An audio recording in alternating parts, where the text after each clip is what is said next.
Salutations, hello, hi, and welcome to Basic Public Speaking. I'm Christy Thomas. I'm the professor, instructor for this course, and this is the weekly chat for week 4. Week 4's dates are March the 7th through March the 6th. So this is the last week prior to spring break for ACTC, and if you just from a reminder that there will be no coursework or anything to look at because it is spring break. You just submitted your song storytelling speeches over the weekend, so I look forward to watching those. I really like the storytelling song speeches because it introduces me to music maybe I haven't heard or listened to, so that's always fun for me. Anyway, we're going to discuss the lessons, and then we're going to discuss what's due this week. So before I get into that, when we return from spring break, things seem to go a lot quicker in my mind, but I also want to tell you, there's a little bit more breathing room. You will not have something due every week. But you probably will see the remainder of the course stuff opened up within the first few weeks after spring break, because I like to get everything opened and ready to go. Because like I said, to me, it generally goes pretty quick once you return from spring break.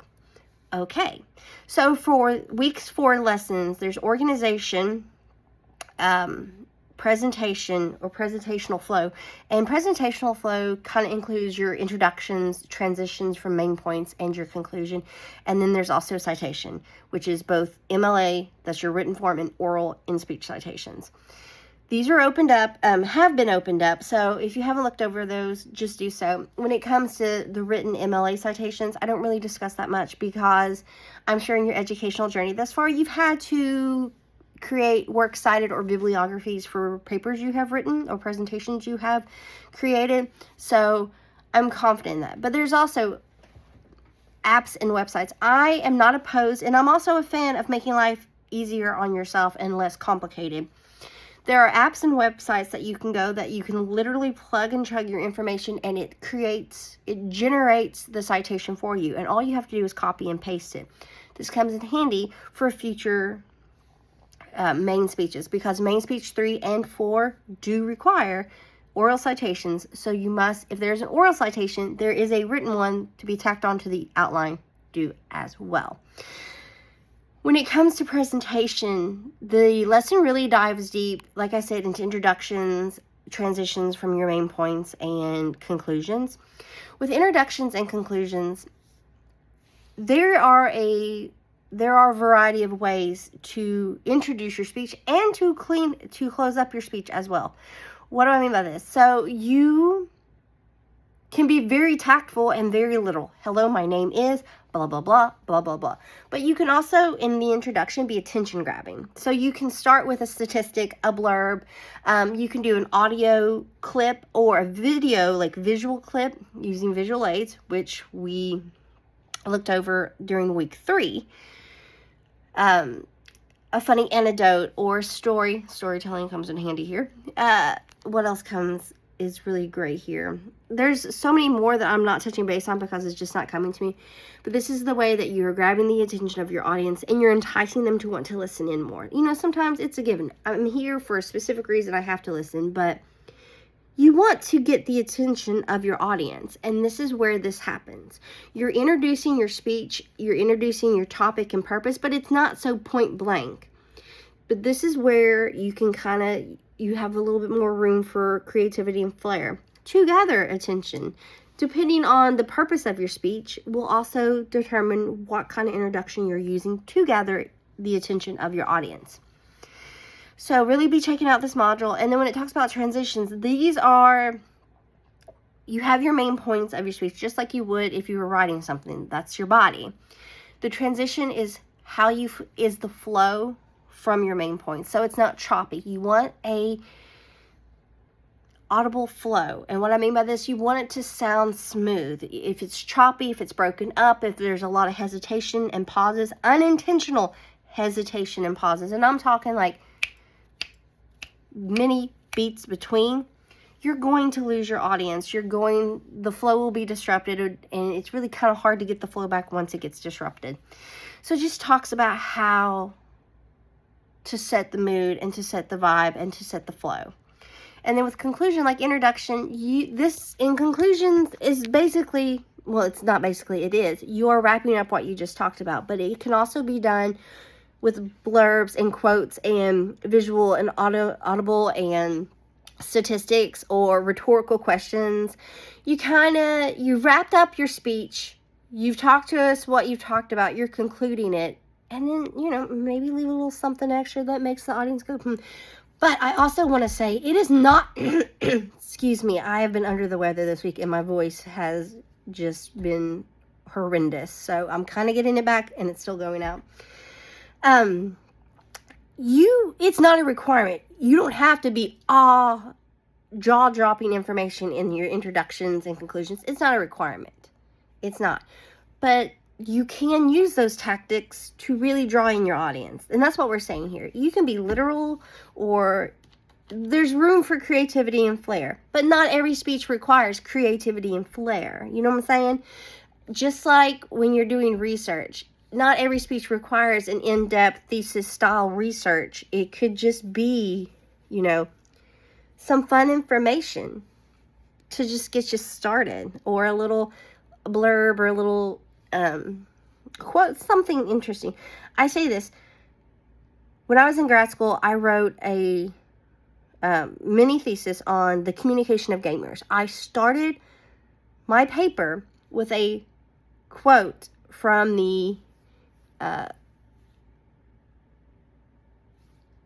there's a break in my thought process, from the show South Park when they did their episode on World of Warcraft. So I used a quote from that show to start the thesis on communication of gamers.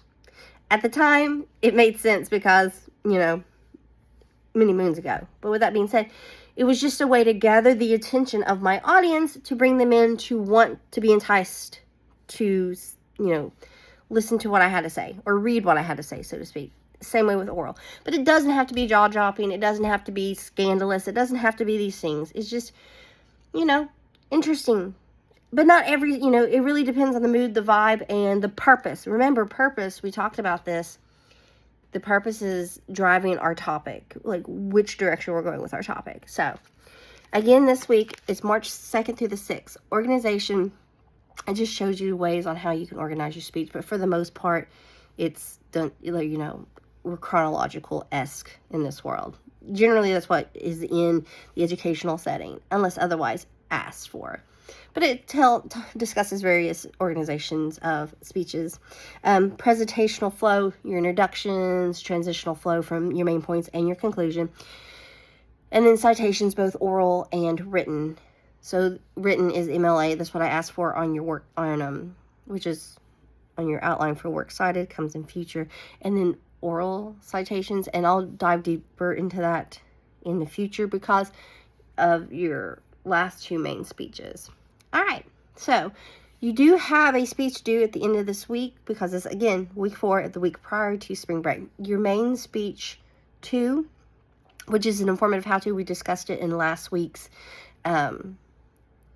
weekly video, but there's also a module, and that module has a Word document and a Word document and a video chat of me discussing the description and technical requirements. There are 2 links in this module. One link is the video of yourself delivering the speech. Boom, bam. Thank you, ma'am. And then the second one is a link for the outline. When it comes to the outline, there is an outline template in the organization and outline module. You are more than welcome to use. You don't have to fill in all the blanks, but you really need to put, your speech topic. You can put purpose, put your introduction, and I don't want the whole introduction. It can just be a few blurbs. I'm introducing my audience how to do this. The outline is just a few quick words or sentences. It's not a transcript. Remember, transcripts are a word-for-word verbatim of what you're going to say. I will never ask nor require a transcript in this course. So I will never ask for that. When it comes to outlines, they don't have to be crazy detailed. Consider this something that if you were doing this face-to-face somewhere, or in a presentation in a classroom, an auditorium, or in front of a group of people, a few things that you would jot down that would help you remember what that point was about. So the introduction could be, I'm introducing you how to use royal fondant, or how to make royal fondant. And then your main points, boom, boom, boom. And then conclusion. And with these steps, you too can create your own delicious, tasty royal fondant.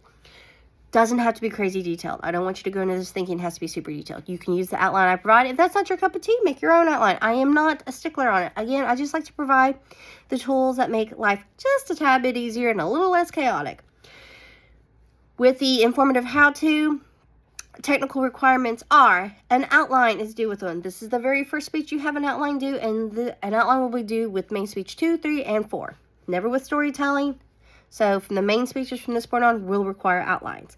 And those are Word documents. They are not a video. They are a Word document. Not a picture, not a video, a Word document. Do whatever outline makes you happy. When it comes to other technical requirements, there is a time. There is no time limit, but I love a minimum. So the minimum for these, I'm going to say about 2-ish minutes. I think online I put 2.5, but I'm saying 2 minutes minimum.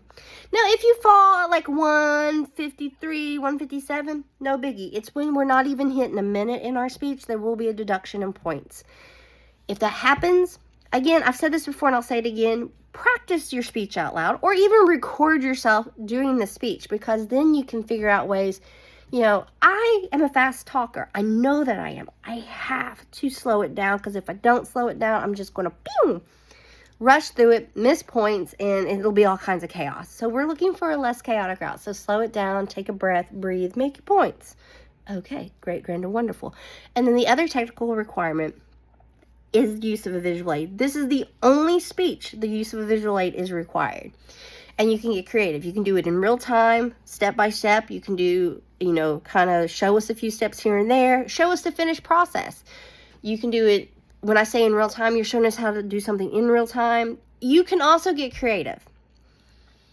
I am not opposed to you using video editing tools for this course, especially during this speech, because it's the use of a visual aid. But I must see you.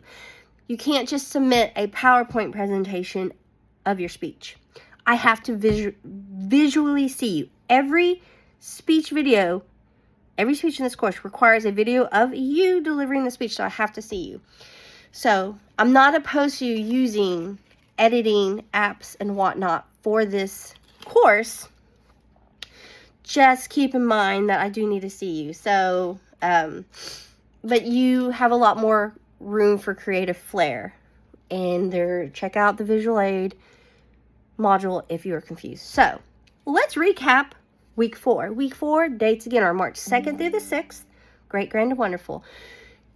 Organization, citations, oral and written, and then presentational flow. Introductions, transitional flow from your main points to conclusion. All that is this week's lessons. Due on Friday, March the 6th by 5 o'clock is the main speech 2. This is an informative how-to. Details are in the module. I discuss it, break it down even more in week 3's announcement video. I'll keep that up till the end of week 4. Talked about it a little bit here. Your technical requirements. There's an outline is due. A visual aid is due as well. A video of yourself delivering the speech. And I'd love to hear you talk for about 2 minutes, at least 2 minutes-ish. If you go past, no biggie. If you're falling below a minute, there's gonna be a deduction of points. I just want to make you aware. When it comes to the main speeches from this point on, there will be a minimum of time that I love to hear you chat. There's a little wiggle room there, but it's when you're not even hitting a minute, that's where it comes in. Okay, so that is week 4. The following week, it's ACTC spring break. If you have any questions, concerns, or anything else, please reach out to me, and I'll get back to you as soon as I possibly can. I'm sorry if anyone's reached out to me this week and I've had delayed responses. Like I said, I have been under the weather, and I'm just now starting to no longer feel as chaotic. Anyway, with that being said, I hope you have a fabulous week. Thank you so much, and bye.